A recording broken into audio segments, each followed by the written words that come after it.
Hello, my name is Anastasiia Bilanenko, and I would like to make a presentation on my ongoing project, development of Romania. So I would like to start with geography. Romania is located in southeastern Europe with access to the sea on the southeast and Carpathian Mountains in the northeast.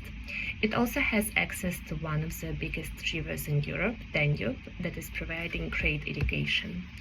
One of the biggest natural concerns of Romania is its exposure to earthquakes and floods.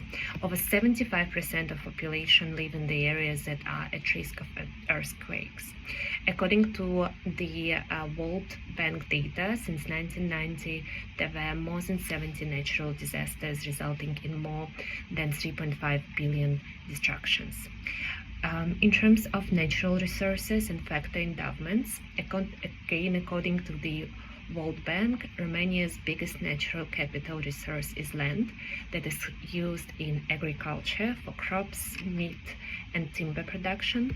Our country has also mineral resources, among them copper, lead, as well as oil, fossil, and natural gas in lower proportion, so still dependent on electricity import from other countries. Considerable factor is also its quite large population of 19 million, that is sixth largest among the European Union states. Moving to values, it's worth noting that throughout its history, Romania has been part of several empires, and after the Second World War, it became part of the Eastern Bloc. So in my opinion, these factors, along with the horizontal links in the rural communities, created a so-called phenomenon of blood or interdependency, where you are able to access the services through favors to people you know. Another significant factor that I would like to stress is also the Roma community, that according to different data points is up to 12% of all Romanians, and these groups of population are often victimized and have limited opportunities in accessing the resources.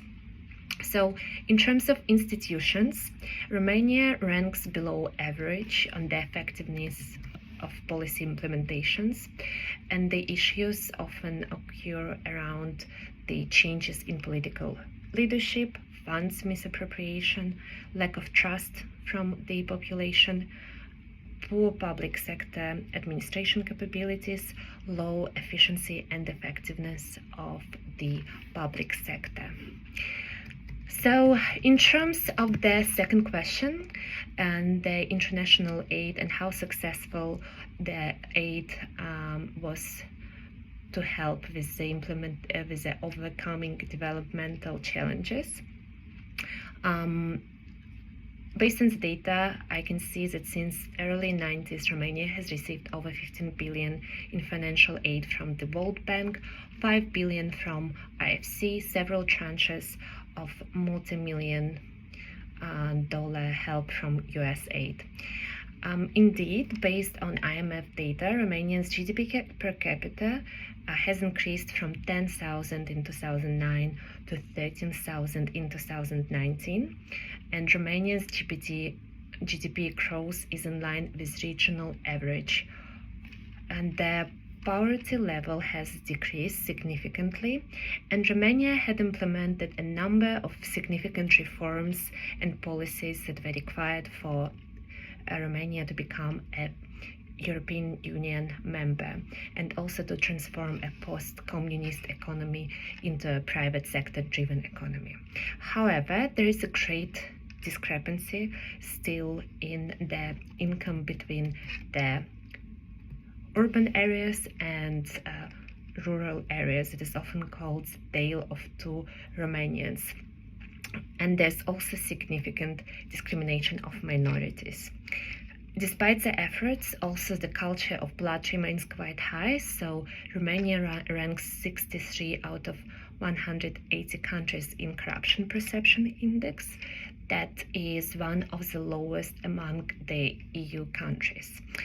On the positive note, I want to say that during my research, I saw that Romania is now also a donor of international aid and using the raw aid to provide humanitarian aid to Moldova and Ukraine, who are the main beneficiaries. So thank you for your attention, and I would like to hear from my colleagues their thoughts on their countries and also on Romania.